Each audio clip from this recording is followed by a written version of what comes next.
I'm calling this video for entertainment purposes only because what I found with online personalities is that they may appear really good and clean and sincere, but as time goes on, you see problems, especially connections to either individuals or organizations that, for the most part, discounts the bulk of what they're saying, although they do mix truth with untruth. The man speaking here, Bart appeared on Art Bell several times. And it's the same thing with that, with Art Bell and his guests. They strategically discredit some of the narrative, but at the same time, they prop up and support other false narrative. That's why I'm saying for entertainment purposes only. In this discussion with Candace and Bart, they pretty much discount any Apollo mission went outside, quote, Earth orbit to the moon in 1969 or the early 1970s, presenting some truth and some untruth.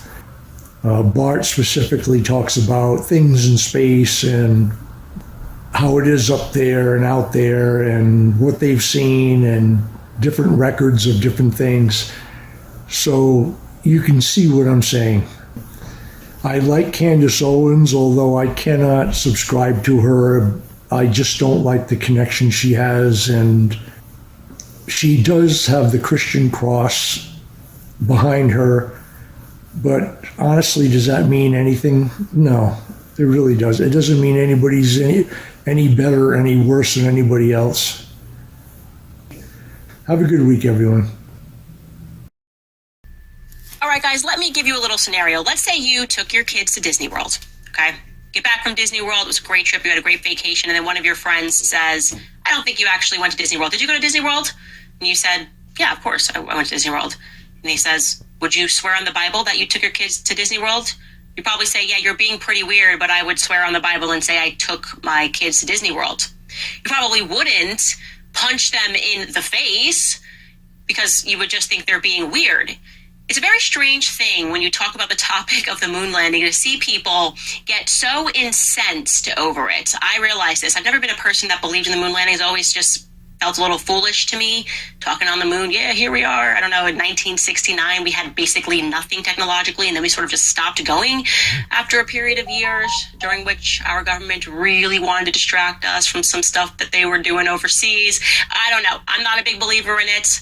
I'm not saying you're required to stop believing in it, but I am going to require you to think, because my next guest knows a little bit of something about how angry people get on this topic, because he himself was punched in the face by Buzz Aldrin when he walked up to him and asked him if he would put his hand on the Bible and swear that he went to the moon.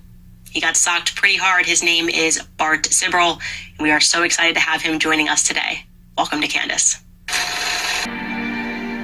You know, Bart, I feel like the first thing that we have to ask you, since we've got you on the Candace podcast, is what is it's like to be punched in the face by an astronaut?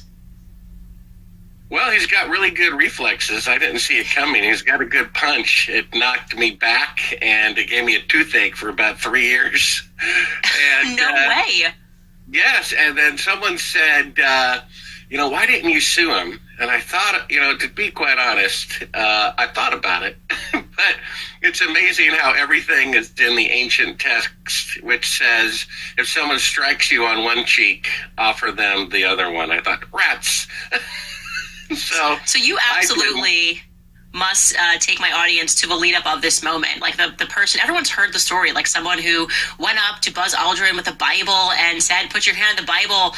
Did you guys go to the moon? And instead of getting an answer, he got punched in the face, which I feel like if I went to the moon, I would just be like, yes, we did, and put my hand on the Bible. I don't think I would get violent. So What is your side of the story? Well, we had first produced A Funny Thing Happened on the Way to the Moon. This is $1 million film financed by a board member of an aerospace company who builds rockets for NASA, who knows that the moon landings are fake, thought it was his patriotic duty to expose it. He gave us $1 million to produce A Funny Thing Happened on the Way to the Moon. I grew up as the biggest fan of the moon landings. I mean, a fanboy. I had a shrine of Apollo 11 pictures in my bedroom. I was 4 years old at the time, and they followed me wherever I went.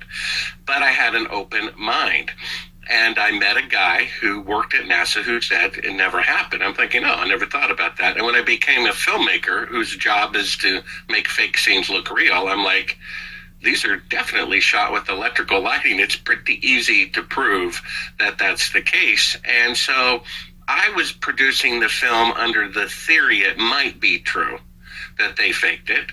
And the film took 7 years to produce. It's a 45-minute film. It's on the homepage of Sabrel.com. You can see it for free. And halfway into this project, mind you, I'm meticulous. I spent 4,000 hours editing a 45-minute film. That's 40 hours a week for 2 years just to edit the movie.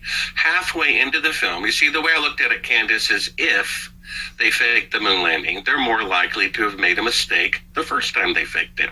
So I asked NASA, as a journalist, I'm doing a documentary about the moon landings, which was true, and send me everything you got just from the first moon mission, figuring if they made a mistake, they're more likely to have made it the first time because they've never faked it before. So I meticulously went through everything, and there's very little footage. There's only like 20 pictures of an astronaut on the moon in the first mission, and you get the same footage over and over again. Well, my source at NASA believes a whistleblower sent me a tape. I pop it in. It says, "Do not show to the public" on the screen. And they're faking being halfway to the moon, dated 2 days into the flight. All the astronauts are on camera, and they're using a 1-foot model to make it look like the Earth's floating in space, and they're looking back at it from a distance. They never left Earth orbit. And what a surprise, 55 years later, they still cannot leave Earth orbit. That's why there's mannequins orbiting the moon. So I'm like, oh my gosh, they really did fake the moon landing. How sad is that? Call Apollo 11. Houston, Goldstone says that the TV looks great. Over.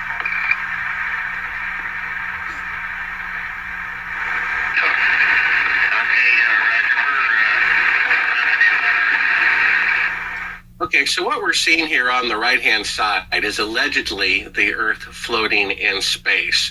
But in fact, that is a circular window of the spacecraft. You can kind of see the thickness there at the bottom.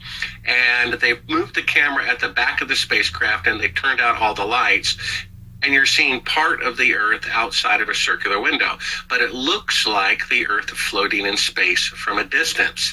And this is the footage that we uncovered that proves that they never left Earth orbit, because there it is right out the window, and they're faking being halfway to the moon. They allegedly have the lens at the window's glass to shoot the tiny Earth far away.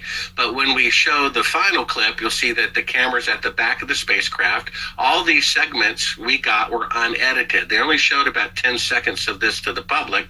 That's why it says "do not show to the public" at the beginning of this unedited reel. Now, what you just heard, and you can play it again, is the talk, is because they're in Earth orbit, only a couple of hundred miles of the Earth, they would have an instantaneous conversation with NASA. Like, I might say, "Hello, how are you?" They would say, "I'm doing fine. How are you?" "I'm doing okay." But they're supposed to be halfway to the moon or 136,000 miles away. So what they did is they faked a 4-second radio delay, as if it took 2 seconds to go out to them and 2 seconds for the radio transmission to come back. So what you hear, if you want to play it again, is you hear NASA saying the TV picture looks great. Call Apollo 11. Houston, Goldstone says that the TV looks great. Over. There are 4 seconds of dead air.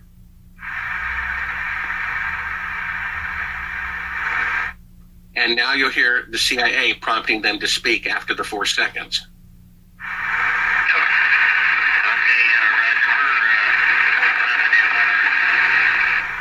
No, we actually have a third track of hidden audio of the CIA telling them not to speak until 4 seconds go by to create this fake radio delay.